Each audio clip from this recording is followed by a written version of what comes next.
Setelah peraturan Menteri Kesehatan mengenai penerapan pembatasan sosial berskala besar terbit, penanganan pandemi COVID-19 kini juga menjadi ranah tanggung jawab pemerintah daerah. Kita pagi ini sudah tergabung dengan Gubernur Jawa Timur, Ibu Khofifah Indar Parawansa untuk mengetahui perkembangan penanganan dan langkah strategi yang diambil oleh pemerintah daerah untuk menanggulangi COVID-19. Selamat pagi, Bu Khofifah. Ya, selamat pagi. Terima kasih Bu Khofifah sudah bisa bergabung bersama kami pagi hari ini. Bu Khofifah, kita saat ini sudah melihat tadi juga kita ada informasi mengenai bagaimana kondisi terakhir di Jawa Timur. Ada 187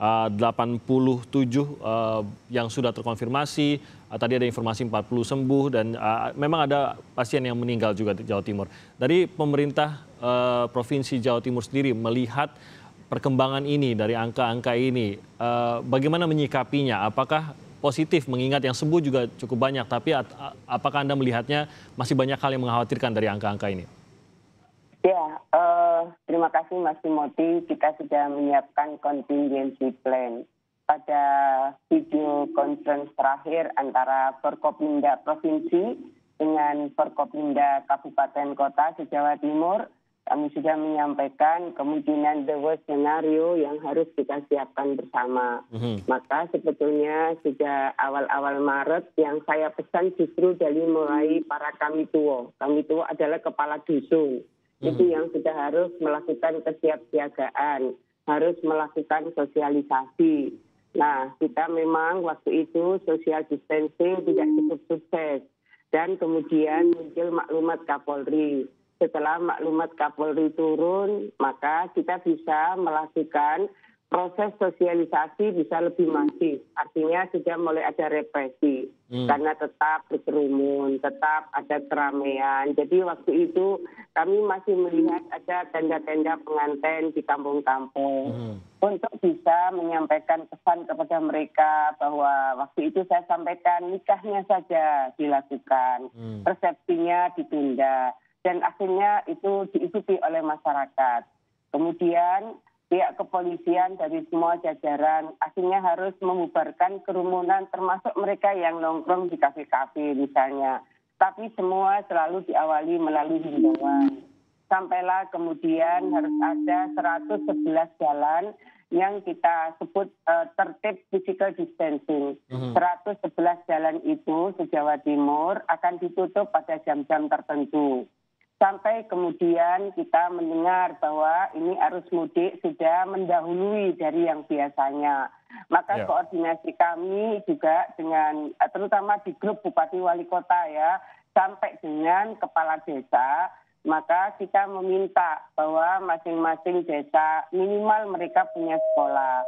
Jadikan sekolah itu sebagai ruang observasi atau isolasi.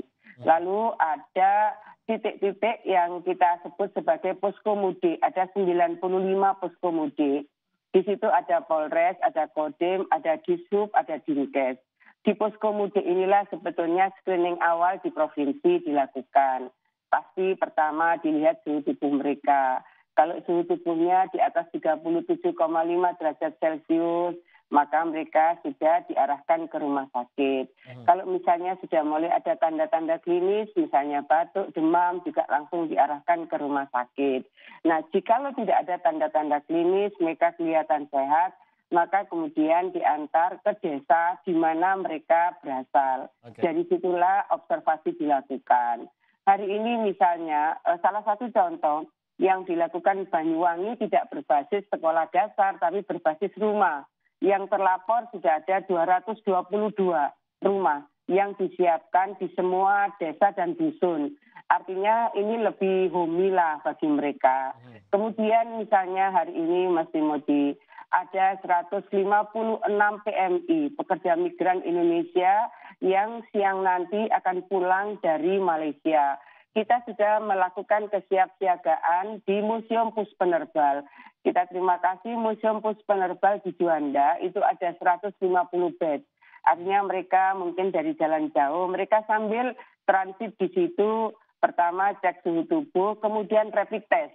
Semua yang akan turun landing hari ini semua akan dilakukan rapid test. Kalau rapid test, jadi gini, rapid test dulu. Setelah rapid test positif, langsung akan dirujuk pada rumah sakit Menur yang kita siapkan 110 bed di rumah sakit ini. Setelah itu, kemudian mereka yang punya tanda-tanda klinis mencurigakan kemungkinan mereka juga terkonfirmasi PDP misalnya, mereka juga akan dirujuk ke rumah sakit. Kemudian kita akan mengantar mereka ke daerah titik-titik di mana kepala desanya kita minta menjemput untuk diobservasi atau diisolasi selama 14 hari. Jadi semua titik sebetulnya endingnya adalah isolasi. Kenapa ada screening berlapis? Karena memang kalau mereka sudah rapid testnya ini positif, harus segera di PCR. PCR ini adanya di Institut Tropical Disease UNER. Jadi mereka mumpung di Surabaya, sekalian diselesaikan proses perawatannya. Kira-kira itu yang kami lakukan. Ya. Baik.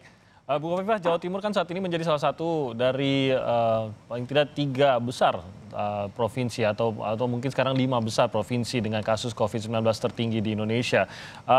Apakah sejauh ini akan mengambil opsi untuk penerapan PSBB di Jawa Timur? Karena sejauh yang saya baca tampaknya Ibu Khofifah belum akan mengambil opsi tersebut atau bahkan menyerahkan kepada kabupaten kota. Bukan menyerahkan begitu, tetapi bahwa di dalam PP 21 2020 memang hak untuk bisa mengajukan PSBB adalah kabupaten, kota, dan provinsi. Kalau misalnya ada satu kabupaten atau satu kota saja yang mengajukan, ya cukup di titik itu, tidak di level provinsi.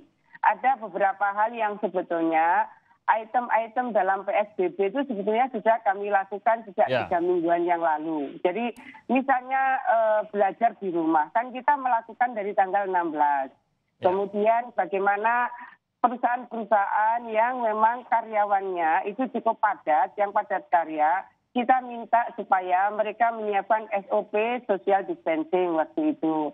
Lalu ditambah lagi physical distancing. Kalau social distancing waktu itu 1 meter, kalau physical kan 2 meter. Kita ingin memastikan mereka juga punya alat ukur suhu tubuh. Kita biasa menggunakan thermal gun. Kita juga minta mereka menyiapkan cuci tangan dengan air mengalir dan sabun antiseptik. Jadi SOP seperti itu sudah berlaku. Kemudian titik tertentu misalnya pasar-pasar tradisional hampir di Jawa Timur ini dibatasi bukanya. Jadi mereka berinteraksi tidak sepanjang hari seperti sebelumnya. Ketika kemudian ada epicentrum pasar yang terkonfirmasi ternyata ada yang positif, maka kemarin sementara pasar itu ditutup. Jadi pola-pola seperti itu sudah dilakukan. Kami koordinasi sangat intensif, apakah dengan Pak Pangdam, dengan Kapolda, bahkan kami di Jawa Timur menambah dengan Pangko Armada 2 dan Pangsis 2 Kostrad. Nah, pada posisi seperti ini, koordinasi secara horizontal kami lakukan sangat komprehensif. Di kabupaten kota, insya Allah juga berlaku seperti itu, karena kalau kami fitcon misalnya Forkopimda Provinsi dengan Forkopimda Kabupaten Kota, ini relatif intensif. Benarkah sudah ada yang mengajukan, Bu, khususnya untuk Kota Malang ini sudah mengajukan untuk penerapan PSBB di kotanya? Belum, jadi Kota Malang masih melakukan exercise. Kota dan Kabupaten Malang, kemungkinan pagi ini mereka akan rapat kembali bersama Forkopimda. Ada hal-hal yang tidak bisa Bupati mengajukan tanpa ada kesepakatan bersama Forkopimda. Misalnya pertama, kaitan dengan jaminan keamanan. Nah, ketika kemudian kalau sudah PSBB, kan public transportation itu tidak boleh membawa penumpang.